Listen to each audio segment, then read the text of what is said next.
মা জননী তোমাকে এরকম সোহাগ দিয়েছি, এরকম আদর দিয়েছি যা পৃথিবীর কোন নারী জাত তোমাকে দ্বিতীয়বার দিবে না। ঠিক বললাম না বেঠিক বললাম? সন্তান দুনিয়ায় এসে পিতা খুশি হয়েছে, নাও খুশি হয়ে গেছে। বাবা যিনি তিনি বাহিরের কাজ আঞ্জাম দেয়, মা যিনি ভিতরের কাজ আঞ্জাম দিয়া দিয়া বড় করছে। তুমি আর আমি তোমার আমার মার পেট সিনা দুনিয়াতে আইছি। আল্লাহ বলে ওয়াসাইনাল ইনসানা বিওয়ালিদাইহি ইহসানা হামালাতহু উম্মুহু ওয়াহনান বা'দা ওয়াহনিন। আল্লাহ তাআলা বলেন মা বাবার উপরে তোমরা দয়া করো, মা বাবার সাথে ইহসান করো, কারণ তোমার পিতামাতা তোমার সাথে ইহসান করেছে। যদি মা বাবা ছোটবেলায় আমাদের উপরে দয়া না করতো তাহলে আমরা আজকে এত বড় হইতাম না। মা বাবা যদি আমাদেরকে ভালোবাসা না দিত তাহলে আজকে মানুষের সমাজে মানুষ হইয়া বেঁচে থাকতে পারতাম না। এই জন্য মা বাবার জিম্মাদার আল্লাহ নিজে হইয়া ওকালতি করতেছে। আল্লাহ বলে তোমাদের পিতা তোমাদের মাতা তোমাদের কাছে আমানত, পিতা মাতার খেদমত করে জান্নাত কামাই করো। আল্লাহর নবী বলে ক্বালা রাসূলুল্লাহ সাল্লাল্লাহু আলাইহি ওয়াসাল্লাম ক্বালা রাসূলুল্লাহ সাল্লাল্লাহু আলাইহি ওয়াসাল্লাম হুমা জান্নাতুকা ওয়া নারুকা। আল্লাহর নবী বলেন কারো পিতা মাতা যদি দুনিয়ায় থাকে তাহলে পিতা মাতা তার জন্য জান্নাত। কারো পিতা মাতা যদি দুনিয়াতে বেঁচে থাকে তাহলে পিতা মাতা ওই সন্তানের জন্য জান্নাত। আবার এই পিতা মাতার নাফরমানি করেছে তাহলে সে যাবে জাহান্নামে। আল্লাহর রাসূল বলেন তোমাদের পিতা মাতার পায়ের নিচে আল্লাহ তাআলা সন্তানের জন্য জান্নাত রেখে দিয়েছে। আল্লাহু আকবার জোরে বলেন। হইছে না? ঈমানের আওয়াজে জোরে বলেন আল্লাহু আকবার, জোরে বলেন আল্লাহু আকবার। এখন বড় হইছে, সন্তান এবার কামাই করতে জানে, গাবডা মোড়া হয়ে গেছে। মারে মা বলে না, বাবা রে বাবা বলে না। সবার লাগে হাসি খুশি, মা বাবার লাগে হাসি খুশি না। বোন লাগে খুশি, শ্বশুরের লাগে খুশি, শাশুড়ির লাগে খুশি, কিন্তু মা বাবার দিকে তাকাইলে চেহারা কালো হয়ে যায়। সবার লাগে সম্পর্ক ভালো, খালি মা বাবার সাথে সম্পর্ক খারাপ। হায় রে, যার সাথে সম্পর্ক ভালো রাখবার নির্দেশ আল্লাহ নিজে দিছি, তাদের সাথে আমাদের সম্পর্ক খারাপ। বুঝাইতে চাইলাম বাবা আপনার আমার খেদমত করছে,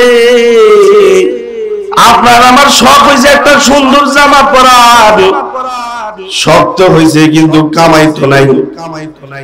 বয়স হইল 2 বছর, 3 বছর, 4 বছর, 5 বছর, 6 বছর, 7 বছর, 8 বছর, 9 বছর, 10 বছর। ওই বয়সে সুন্দর একটা শার্ট পরবার মন চাইছি, সুন্দর একটা পাঞ্জাবি পরবার মন চাইছি, সুন্দর জুতা পরবার মন চাইছি, সাইকেল দিয়া ঘুরবার মন চাইছি, চকলেট খাইবার মন চাইছে, আইসক্রিম খাইবার মন চাইছে, আর কত কত রকমের খায়েশ আমার ভিতরে ছিল। সবই ছিল কিন্তু টাকা ছিল না। কিন্তু এই টাকার জোগানটা বাবা নিজে দিয়েছে। বাবার ওষুধের টাকা, যেই টাকাটা বাবা আলাদা করে রাখতো, যেই টাকার মাধ্যমে ওষুধ কিনা ওষুধ খাইতো। যখনই সন্তান বলছে আব্বু আমার একটা জামা কিনে দেওয়া লাগলো, সন্তান যখন আবদার করছি বাবার কলিজা সাথে সাথে টুকরা হয়ে গেছে। বাবার সাথে সাথে সন্তানের টান দিয়া কোলে লইয়া বাজারে মার্কেটে লইয়া গেছে। সন্তানের নতুন জামা কিনা দিছে, নিজে ছিঁড়া জামা পরে, নিজে ছিঁড়া লুঙ্গি পরে, সন্তানকে নতুন নতুন জামা কাপড় পরাইছে। নিজে জুতা ছাড়া ঘুমায়, নিজে জুতা ছাড়া আসছে। সন্তানের জন্য বাজার থেকে নতুন জুতা বাবা এনে দিয়েছে। এই বাবা যখন বুড়া হয়ে যায়, এই বাবাকে সন্তান লালন পালন করতে তখন তার কাছে খারাপ লাগে। কেন খারাপ লাগে? এটা তো খারাপ লাগার কথা না। এই সন্তান যখন ছোট ছিল, আমরা যখন ছোট ছিলাম, তখন আমাদের যত যত জরুরত ছিল সব জরুরত আল্লাহ বাবার মাধ্যমে পূরণ করছে। আজকের এই দিনে বাবা যখন অসুস্থ হয়ে বিছনায় পড়ে যায়, তখন আমরা পিতা মাতাকে বোঝা মনে করি, পিতা মাতার প্রতি আমরা অনেকটা বিরক্ত হয়ে যাই, পিতা মাতার সাথে দুর্ব্যবহার করি, ঠিক কিনা বলেন? পিতা মাতার সাথে খারাপ ব্যবহার করি। হায় রে, আমি আমার এই চোখে দেখেছি সন্তান নতুন জামা কিনা পরবে, নতুন জামা গায়ে দিবে, তার বাবাকে বলেছে বাবা আমার নতুন জামা লাগবে, তার কিন্তু জামা আছে, তারপরও যখন বাহানা করে ফেলছে, নতুন জামার বাহানা করছি, বেচারায় মাটি কাটে, মাটির বদলি দেয়। এই মিয়ার কাছে টাকা নেই, সপ্তাহে একদিন টাকা পায়। আমাদের একজনের কাছে আইসা হাত পেতে বলে, ভাই আমার কলিজার টুকরা সন্তান নতুন জামা পরবার চাইছে, আমার কাছে টাকা নাই, ও নতুন জামা পরবার চাইছি, ওর এটা আবদার। এখন আমি বাবা হইয়া যদি এটা পূরণ না করি তাহলে আমার ঘুম হবে না, আমাকে কিছু টাকা হাওলাত দাও যাতে করে আমি আমার সন্তানের জন্য নতুন জামা এনে দিতে পারি। তো টাকা হাওলাত দিলে পরে দৌড় দিয়া বাজারে গিয়া সন্তানের জন্য নতুন জামার ব্যবস্থা করেছি। এই সন্তান যখন ব্যারিস্টার হয়ে যায়, এই সন্তান যখন বড় ডাক্তার হয়ে যায়, এই সন্তান যখন বড় ইঞ্জিনিয়ার হয়ে যায়, তখন এই সন্তান পিতা মাতার সাথে ঘরে থাকে না, তখন এই সন্তানই পিতা মাতার জন্য বৃদ্ধাশ্রম তালাশ করে। এই সন্তান তখন পিতা মাতাকে খেদমত করা বোঝা মনে করে, অথচ এই পিতা তার সন্তানের গায়ে নতুন জামা পরাইবার জন্য মানুষের কাছে গিয়া টাকা হাওলাত করেছি। এরকম বহু ঘটনা আছে। বাবার আলোচনা সন্তানের উপরে অনেক আছে, অনেক ইহসান বাবা করে। হাল জাযাউল ইহসানি ইল্লাল ইহসান, ইহসানের বিনিময় ইহসানই হওয়া চাই। পিতার আলোচনা আল্লাহ করেছে, পিতার আলোচনা নবীজি করেছে। পিতার আলোচনা এমন যা সর্বাগ্রে করা যায়। কোন একজন সাহাবী নবী আলাইহিস সালাতু ওয়াস সালামের খেদমতে হাজির হয়ে বলে, আল্লাহর নবী গো, আমি কার খেদমত করব? নবী আলাইহিস সালাম বলেন, তুমি তোমার মায়ের খেদমত করবা। এরপরে সাহাবী জিজ্ঞাসা করছে, আল্লাহর নবী এরপরে আমি কার খেদমত করব, কার সেবা দেব? হাবিবে কিবরিয়া বলে, তুমি তোমার পিতা মাতার খেদমত করবা, তুমি তোমার মায়ের খেদমত করবা। সাহাবী আবার বলে, আল্লাহর নবী গো, এরপরে আমি কার খেদমত করব? উম্মুকা, তুমি তোমার মার খেদমত করো, কারণ তোমার মা তোমার জন্য বহুত কষ্ট করেছি। তুমি দুনিয়ায় আসার আগে তোমার মা তোমারে পেড়ে নিছি, তুমি দুনিয়ায় আসার পরে তোমার মা তোমারে বুকে নিছি, তুমি দুনিয়ায় আসার পরে তোমার মা তোমার স্তনের দুধ পান করাইছে। আল্লাহু আকবার, জোরে বলেন আল্লাহু আকবার।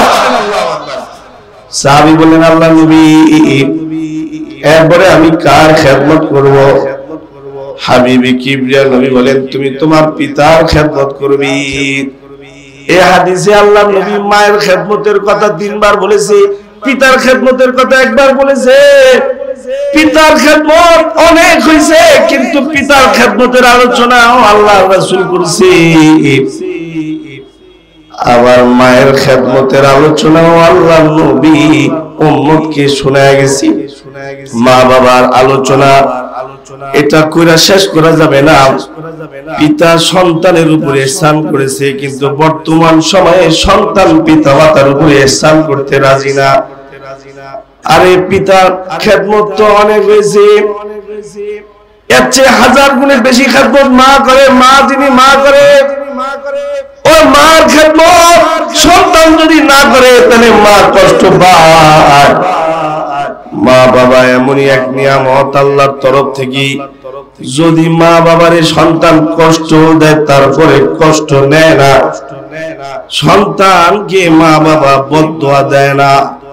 কারণ মা বাবা জানি আমার জাদুটারে যদি বদদোয়া দেই তাহলে আমার জাদুটার উপরে আল্লাহর গজব চলে আসবে। কারণ মা বাবার দোয়া একেবারে ডাইরেক্ট গিয়ে আল্লাহর কাছে জমা হয়ে যায়। মা বাবার দোয়ার ক্ষেত্রে সন্তানের বেলায় যখন দোয়া করে তখন সামনে কোন পর্দা থাকে না, বিনা পর্দায় আল্লাহর কাছে দোয়া পৌঁছে যায়। হ্যাঁ, আবার সন্তান যখন পিতা মাতার জন্য দোয়া করে, আল্লাহর নবী বলে পিতা মাতার দোয়াও আল্লাহ তাআলা যেমন কবুল করে, সন্তান পিতা মাতার জন্য দোয়া করলে সন্তানের দোয়াও আল্লাহ তাআলা পিতা মাতার পক্ষে কবুল করে। সুবহানাল্লাহ। রাসূল হাদিসের মধ্যে বাবার কথা একবার বলছেন, মায়ের খেদমতের কথা 3 বার বলছে। মা তো মা, মার আলোচনা এমন, মার জন্য সন্তানের জন্য মা সবচেয়ে বেশি দরদি হয়ে থাকে। এমন দরদি হয় যে এই যে এরকম শীতের রাত্রি সন্তানকে নিয়ে যখন মা শুয়ে পড়ে, দেখা যায় শীতের কারণে সন্তান বারবার প্রস্রাব করে। বর্তমান সময়ে কাপড়ের অভাব নাই, কাপড়ের অভাব নাই, আমরা বহু কাপড় চোপড় এখন পাই, কিন্তু আজ থেকে 20 বছর মানুষের ওই সময় এত কাপড় ছিল না। আমরা এখন যত কাপড় আলহামদুলিল্লাহ পাইছি, ওই সময় এত কাপড় ছিল না। যারা মা হইছি তারা সন্তানের প্রস্রাব পায়খানা পরিষ্কার করতে করতে এক পর্যায়ে শীতের রাত্রি, লম্বা রাত্র, বড় রাত্র, এশার নামাজ পড়া যখন সন্তানদের নিয়ে শুইছে, তোমারে আমারে নিয়ে যখন শুইছে, 1 ঘন্টা যাওয়ার পরে দিছি প্রস্রাব কইরা,